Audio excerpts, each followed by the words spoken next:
এক মিনিট ৰ'বা মাজনী, আজি মই তোমাক ড্ৰপ কৰি দিম ব'লা। নালাগে পাপা, মই পাৰিম। মোৰ লগত নোযোৱা যদি তুমি গাড়ীখনকে লৈ যোৱা। ঘৰত 2-3খন গাড়ী থাকোঁতে তুমি আকৌ বাছত কিয় যাব লাগে? নহয় পাপা, মোৰ বান্ধৱীকেইজনী গোটেইকেইজনী বাছত আহে। মই লগৰবোৰৰ লগত গৈ ভাল পাওঁ পাপা, আৰু কিবা গাড়ীখন যদি লৈ যাওঁ নিজকে কিবা বেছি কৰা যেন লাগে। মাজনী, তুমি মোৰ একমাত্ৰ ছোৱালী। খাই শেষ কৰিব নোৱাৰাকৈ মোৰ ধন সম্পত্তি আছে। তুমিতো চহৰৰ কোনোবা এখন প্ৰাইভেট ভাল কলেজত পঢ়িব পাৰা, তুমিনো চৰকাৰী কলেজখনত কিয় পঢ়িব লাগে? পাপা, চৰকাৰী কলেজত পঢ়া এটা মজাই বেলেগ, আৰু প্ৰাইভেট কলেজতকৈ চৰকাৰী কলেজত পঢ়ি বহুত ভাল লাগে। ছাৰ বাইদেউসকলক মোৰ চবতকৈ বেছি ভাল লাগে। তেওঁলোক বহুত মৰমীয়াল আৰু খুব ধুনীয়াকৈ বুজায়। প্ৰাইভেট কলেজতনো কি আৰু, ছাৰ বাইদেউসকলে অকল পইচাৰ কথাহে চিন্তা কৰে। দিয়া হ'ব দিয়া, তুমি ভাল পাইছা যেতিয়া আৰু মোৰ একো ক'বলগীয়া নাই। মুঠতে ভালদৰে পঢ়া শুনা কৰিবা। Okay papa. তুমি আহি থাকিবা, মই যাওঁ। ছাৰ, আপোনাৰ ছোৱালীজনীয়ে কিন্তু বহুত কথা বুজি পায় দেই। আৰে ছোৱালী কাৰ? সঁচাকৈ আন ছোৱালী হোৱা হ'লে নিজৰ ঘৰত ইমানবোৰ গাড়ী থাকোঁতে কেতিয়াও লাইন বাছত কলেজলৈ নগ'লহেঁতেন। তাই আচলতে ধন টকা পইচা গৌৰৱ কাকো দেখুৱাব নিবিচাৰে। এক প্ৰকাৰ ভালেই হৈছে, তাই চৰকাৰী কলেজত পঢ়ে। চৰকাৰী কলেজত বহুত দুখীয়া মানুহ ঘৰৰ ল'ৰা ছোৱালী পঢ়ে। কেনেবাকৈ যদি আকৌ কোনোবাই গম পায় তাইৰ বাপেক বহুত ধনী, তেতিয়া আকৌ তাইৰ ওচৰত ভিক্ষা খুজিবলৈ ল'ব। এনেকৈয়ে দুয়োটাই কথা পাতি পাতি অফিচলৈ গৈ থাকিল। পৰি, কি হ'ল? কিয় ইমান দেৰি কৰিলা আজি? ট্ৰেফিক জামত ফচিলো। মই লাইন বাছত আহোঁ, তুমি নাজানা জানো?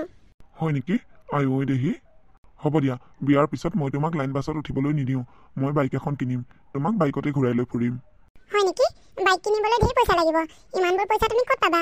মোক কিন্তু আশা নকৰিবা দেই। মই তোমালৈ বিয়া হৈ গ'লে এসোপামান যৌতুকীয়া সম্পত্তি নিব নোৱাৰিম। নেলাগে, গাঁৱত আমাৰ মাটি বাৰী আছে নহয়। সেই মাটিত দেউতাই খেতি কৰে। ধান চান বেচিম, সৰিয়হ চৰিয়হ বেচিম, পাৰিলে মাটি এবিঘামান বন্ধকতো দিম। বাইক এখন তেনেকৈয়ে ল'ম, আৰু বাইক কিনি যিকেইটা পইচা বাচে সেই পইচাকেইটাৰে এখন দোকান দিম। ক'ত দোকান দিবা? টাউনত? তুমিও যে কি কথাবোৰ কোৱা আৰু।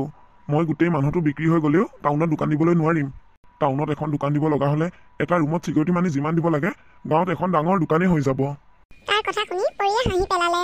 পৰিয়ে ৰাজৰ সকলোবোৰ কথা জানে। ৰাজ গাঁৱৰ এখন দুখীয়া ঘৰৰ ল'ৰা, সি টাউনত পঢ়িবলৈহে আহিছে।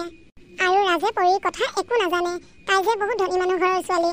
আৰু পৰিয়েও ক'বলৈ বিচৰা নাছিল, কাৰণ ৰাজে যদি কেনেবাকৈ গম পায় পৰি বহুত ধনী মানুহৰ ছোৱালী, তেতিয়াহ'লে ৰাজে তাইক বিয়া নাপাতিব বুলি তাই ভয় খাইছিল। কিয় হাঁহিছা পৰি? নাই, তোমাৰ কথাবোৰ শুনিয়ে হাঁহিছোঁ। ময়ো কিমান মূৰ্খ চোৱাচোন, তোমাক যে কি কথা সুধি পালোঁ। পৰি, মই ঘৰলৈ যোৱাৰ আগতে কিন্তু তোমাৰ ঘৰৰ মানুহৰ লগত মোক চিনাকি কৰি দিব লাগিব। কিয়? ঘৰৰ মানুহৰ লগত কিয় চিনাকি কৰি দিব লাগে? আৰে, পৰীক্ষাৰ পিছত মই তোমাক বিয়া পাতিম। মই তোমাক খুজিবলৈ যাম যেতিয়া কাৰ ওচৰত যাম? তোমাৰ মা দেউতাৰ লগত চিনাকি হ'ব লাগিব আকৌ। আৰে, একো এটা কাম বন হাতত নোলোৱাকৈ তুমি ডাইৰেক্ট বিয়া পাতিম বুলি কৈছা যে? আগে কিবা এটা কৰি লোৱা, তাৰপিছত বিয়াৰ কথা চিন্তা কৰিবা। কৰ্ম সংস্থাপন নাথাকিলে তুমি মোক কি কৰি খুৱাবা? গাঁৱত আমাৰ মাটি বাৰী আছে, খেতি বাতি কৰিয়ে খুৱাম আকৌ। ঠিক আছে দিয়া, তুমি কৈছা যেতিয়া আগে মই বাইকখন লৈ লওঁ আৰু দোকানখন দি লওঁ, তাৰপাছত তোমাক চাবলৈ আহিম। আৰু তোমাক চাবলৈ আহোঁতে যেতিয়া মই বাইক লৈ আহিম, তোমাৰ ঘৰৰ মানুহে ভাবিব মোৰ বহুত টকা পইচা আছে। তাৰ কথা শুনি পৰিয়ে মিচিকিয়াই হাঁহিলে। ব'লা ব'লা, ক্লাছ কৰোঁগৈ, পৰীক্ষা পালেহিয়ে। এনেকৈ কথা পাতি থাকিলে কি হ'ব? এইবোৰ কথা পিছে পৰিয়ে পাতিম বাৰু। পৰিৰ পৰীক্ষা শেষ হোৱা কিছুদিনৰ পিছৰ কথা। মাজনী, তুমি এতিয়া পৰীক্ষা চৰীক্ষা দি উঠিলা যেতিয়া মই তোমাৰ বিয়াৰ কথা ভাবিছোঁ। দিল্লীত থকা মোৰ বন্ধু এজনৰ ল'ৰাই তোমাক পচন্দ কৰিছে। তেওঁ তোমাক চাবলৈ আহিম বুলি ভাবিছে। তুমি কি কোৱা, মই সিহঁতক আহিবলৈ দিওঁ নেকি? নালাগে পাপা, নালাগে। কিয় মাজনী, তুমি কিয় মানা কৰিছা? ল'ৰাটো বহুত ভাল ল'ৰা, আৰু সিহঁত আমাতকৈও 3 গুণ ধনী। তুমি মোৰ ঘৰত যি সুখত আছা তাতকৈও 3 গুণ সুখত থাকিব পাৰিবা। নালাগে পাপা, ইমান সুখ মোক নালাগে। পাপা, মই তোমাক এটা কথা ক'ব বিচাৰোঁ। পৰিয়ে ভয় ভয়কৈ দেউতাকক কথাবোৰ ক'বলৈ ওলাইছে। কি কথা মাজনী, কোৱা আকৌ। পাপা, মই কলেজত পঢ়ি থাকোঁতেই এজন ল'ৰাক ভাল পাইছিলোঁ, আৰু মই তেওঁৰ লগতেই বিয়া হ'ব বিচাৰোঁ। হয় নেকি? ল'ৰাজন ক'ৰ? দেউতাকে কি কৰে আৰু সি কি কৰি আছে? ল'ৰাজন গাঁৱৰ পৰা পঢ়িবলৈ আহিছিল। দেউতাকে খেতি বাতি কৰে, আৰু সি বৰ্তমান গাঁৱত এখন সৰু দোকান দি আছে। কি? তুমি আৰু ল'ৰা বিচাৰি নাপালা? গাঁৱৰ খেতিয়কৰ ল'ৰাহে পালা? পাৰিবা তুমি গাঁৱত সেই গোবৰ মাটিবোৰ লাৰিবলৈ? আৰু সি গাঁৱত সৰু দোকানখনেৰে তোমাক কেনেকৈ চলাব? সি নিজৰ চলা খৰচকে উলিয়াওকহে যেনে তেনে। নাই নাই, মই তোমাক সেই ল'ৰাটোলৈ বিয়া দিব নোৱাৰোঁ। তোমাক মই সৰুৰে পৰা ইমান লাখ বিলাসত ডাঙৰ কৰিছোঁ। পাৰিবা তুমি গাঁৱৰ মানুহবোৰৰ লগত চলিবলৈ? তুমি যি কৈছিলা মই তাকেই শুনিছিলোঁ। আচলতে মোৰ তোমাৰ কথা শুনাই ভুল হ'ল। তোমাৰ কথা নাভাবা নাই, মোৰ সা সন্মানৰ কথা এবাৰ ভাবা। পাপা, মই ৰাজক বহুত ভাল পাওঁ, আৰু ৰাজ এজন বহুত ভাল ল'ৰা। তাৰমানে তুমি সিদ্ধান্ত লৈ ল'লা? অঁ পাপা, মই যদি বিয়া হওঁ ৰাজৰ লগতে হওঁ। আচল কথাটো মই বুজি পাইছোঁ। আচলতে সি আমাৰ ইমান ধন টকা পইচা দেখি তোমাক তাৰ প্ৰেমত পগলা কৰি লৈছে। এনেও গাঁৱৰ দুখীয়া মানুহবোৰ অলপ লোভিয়াই। পাপা, তুমি তেনেকৈ নকবা। ৰাজে মোৰ কথা একো নাজানে। ৰাজে মোক এজনী সাধাৰণ ঘৰৰ ছোৱালী বুলিয়ে জানে। ৰাজৰ কোনো ধন টকা পইচাৰ প্ৰতি লোভ নাই। নথকাটোৱে ভাল। মই তাক ফুটা কৰি এটাও দিব নোৱাৰোঁ। এনেকৈয়ে বাপেক জীয়েকৰ যুক্তি তৰ্ক লাগি থাকিল। পাপাই মোক কোনো কাৰণতে ৰাজলৈ বিয়া নিদিয়ে। মই ৰাজক মেছেজ এটা কৰি দিওঁ, তাক আহিবলৈ কওঁ। মই আজি তাৰ লগতে তাৰ গাঁৱলৈ গুচি যামগৈ। এই বুলি কৈ তাই ৰাজৰ লগত কথা পাতিবলৈ ল'লে। সিহঁত দুয়োটাই আহি থাকোঁতে বাটতে বাইকখন বেয়া হ'ল। ৰাজ, এইখিনি ওচৰত ক'ৰবাত মেকাৰ আছেনে নাই? আমাৰ ইয়াত মেকাৰ নাই নহয়। আমাৰ গাড়ী চাড়ী বেয়া হ'লে টাউনলৈ নিব লাগে। ইছ ৰাম, এতিয়া কেনেকৈ যাম? তোমালোকৰ ঘৰলৈ আৰু কিমান দূৰ আছে? এইখন গাঁৱৰ পাৰ হ'ব লাগিব। নহ'লে মই বাইকখন ঠেলি ঠেলি যাওঁ। তুমি খোজকাঢ়ি যাব পাৰিবানে? আগতে মোৰ ইমান দূৰ খোজ কঢ়া অভ্যাস নাই, তথাপিও এতিয়া উপায় নাই। হ'ব দিয়া, ব'লা। এনেকৈ দুয়োটা গৈ যেনে তেনে ঘৰ পালেগৈ। পিছদিনা ৰাতিপুৱাই ৰাজে গম নোপোৱাকৈ তাই টাউনলৈ গুচি আহিল।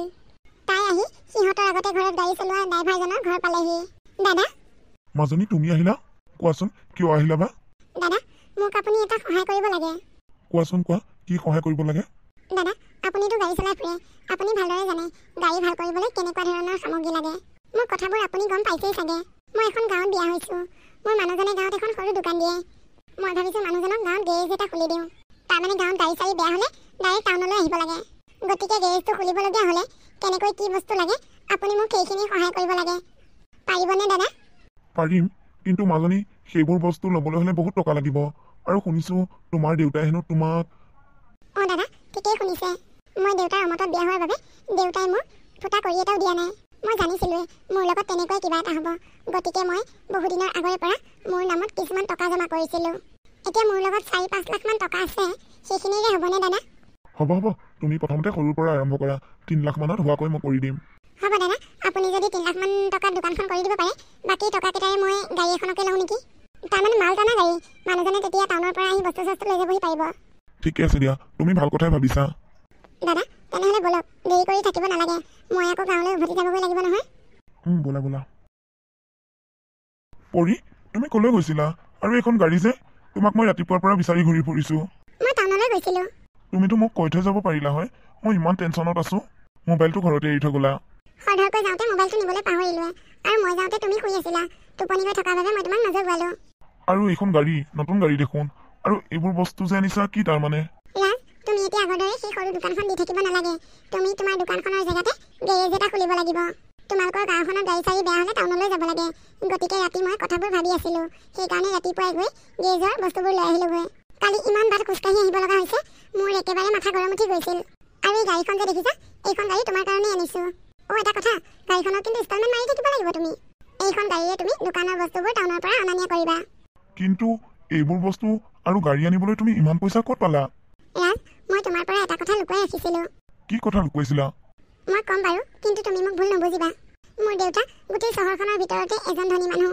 তেওঁ কৰিব নোৱাৰা কাম একোৱেই নাই। তেওঁক চহৰৰ সকলো মানুহে ভয় কৰে। কিন্তু তুমিতো এখন চৰকাৰী কলেজতহে পঢ়িছিলা দেখোন। হয়, দেউতাৰ টকাবোৰক লৈ মই গৌৰৱী হ'ব নিবিচাৰোঁ। দেউতা বিখ্যাত ধনী মানুহ হয়। সেইবুলিয়ে দেউতাৰ টকাত ময়ে বাহাদুৰি দেখুৱাই ফুৰিলে কি হ'ব? সেইকাৰণে মই চৰকাৰী কলেজত পঢ়িছিলোঁ আৰু তোমাক ভাল পাইছিলোঁ। গতিকে মই তোমাক মোৰ দেউতাৰ পৰিচয় কোনোদিনাখনেই দিয়া নাছিলোঁ। দেউতাই মোক দিয়া পইচাৰে মই কিছু টকা জমা কৰিছিলোঁ। আৰু সেইখিনি টকা মই আজি অবাবত খৰচ কৰিব বিচৰা নাই। তোমাৰ বাবে এটা গেৰেজ খুলি দিব বিচাৰিছোঁ। তুমি এটা গেৰেজ খুলি গেৰেজত কাম কৰিবা। আৰু এই গাড়ীখনেৰে তুমি টাউনৰ পৰা বস্তু অনা নিয়া কৰিবা। পৰি, তুমি মই ভবাতকৈ বহুত ভাল। তুমি ইমান ধনী মানুহৰ জীয়ৰী হৈও তোমাৰ মনত কোনো অহংকাৰ নাই। মই তোমাৰ লগত কলেজ একেলগে পঢ়িলোঁ, অথচ মই গম নাপালোঁ তুমি যে ইমান ধনী মানুহ ঘৰৰ ছোৱালী। মই যদি আগতেই জানিলোঁ হয় তুমি ধনী মানুহ ঘৰৰ ছোৱালী বুলি, মই কেতিয়াও তোমাক প্ৰপ'জ নিদিলোঁ হয়। সেইকাৰণে মই তোমাক কথাবোৰ কোৱা নাছিলোঁ ডাৰ্লিং। এতিয়া সেই কথাবোৰ বাদ দিয়া। আমি এতিয়াৰ পৰা এটা নতুন জীৱন জীয়াবলৈ ওলাইছোঁ। গাড়ীৰ পৰা বস্তুবোৰ নমোৱা। তেনেকৈ দুয়োটাই হাঁহি ফূৰ্তিৰে জীৱন কটাবলৈ ল'লে।